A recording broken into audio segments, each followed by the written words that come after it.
En ce moment même, au-dessus de nos têtes, une voyageuse venue des confins du système solaire traverse notre ciel. Elle s'appelle C2025R2, surnommée Swan, et elle brille d'une teinte verte presque irréelle. Cette comète ne reviendra pas avant 1400 ans. Autant dire que c'est maintenant ou jamais. L'histoire commence le 9 septembre 2025. Vladimir Bezugli, un astronome amateur ukrainien, examine des images satellites du SOHO, un observatoire spatial qui surveille le Soleil en permanence. Ce jour-là, il ne s'attendait pas à faire une découverte majeure. Il consulte simplement les données publiques, comme il le fait régulièrement. Soudain, il repère quelque chose d'inhabituel. Un objet lumineux, une sorte de tache floue avec une traîne derrière elle, proche du Soleil. Il comprend immédiatement.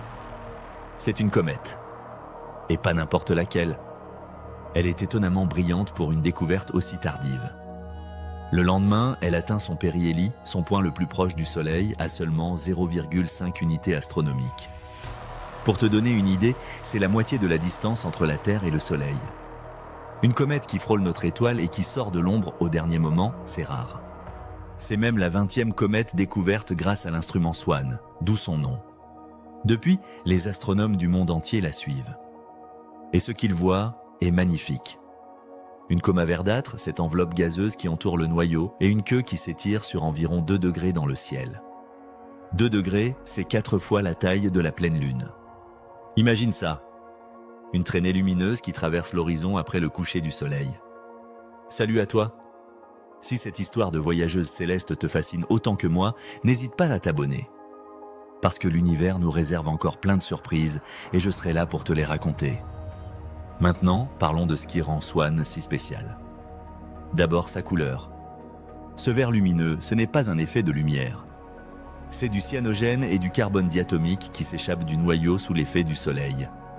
Ces molécules absorbent la lumière ultraviolette et la renvoient dans cette teinte émeraude caractéristique. C'est le même phénomène qu'on retrouve dans les aurores boréales, mais à une échelle différente. Ensuite, son orbite. Cette comète met 1400 ans à faire le tour du Soleil. Elle était là pendant l'Empire romain, témoin silencieux de l'histoire. Elle reviendra quand notre civilisation aura peut-être disparu ou complètement changé.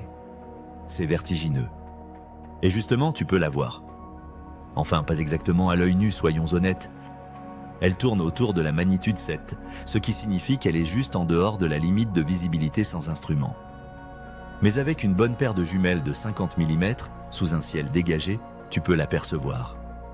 Le meilleur moment, c'est maintenant, début octobre, et surtout autour du 20 octobre, quand elle passera au plus près de la Terre, à environ 39 millions de kilomètres.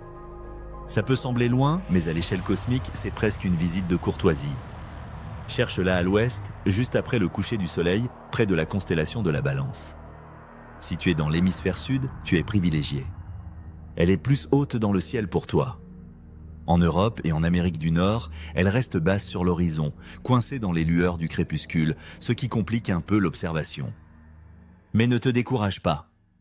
Trouve un endroit dégagé, loin des lumières de la ville, et laisse tes yeux s'habituer à l'obscurité pendant une dizaine de minutes.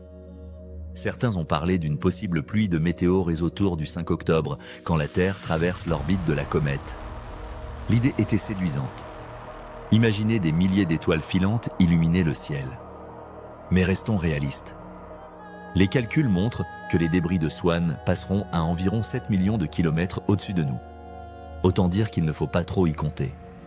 Mais bon, ça reste fascinant d'imaginer que nous croisons le chemin d'une voyageuse millénaire. Ce qui me touche le plus, c'est cette idée du temps. Cette boule de glace et de poussière voyage depuis des siècles. Elle a vu passer des empires, des guerres, des révolutions. Elle était là quand Charlemagne régnait sur l'Europe.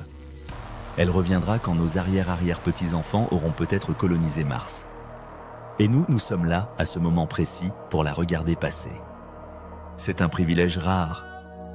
Les comètes nous rappellent notre fragilité et notre chance incroyable d'exister maintenant, ici, sur cette petite planète bleue qui tourne tranquillement autour du Soleil. Elles nous donnent une perspective. Elles nous forcent à lever les yeux et à réaliser que nous faisons partie de quelque chose de bien plus grand. Alors ce soir sors. Lève les yeux. Cherche cette petite lueur verte dans le crépuscule. Prends tes jumelles si tu en as. Et rappelle-toi que tu regardes quelque chose qui ne reviendra pas de sitôt. La voyageuse millénaire te salue.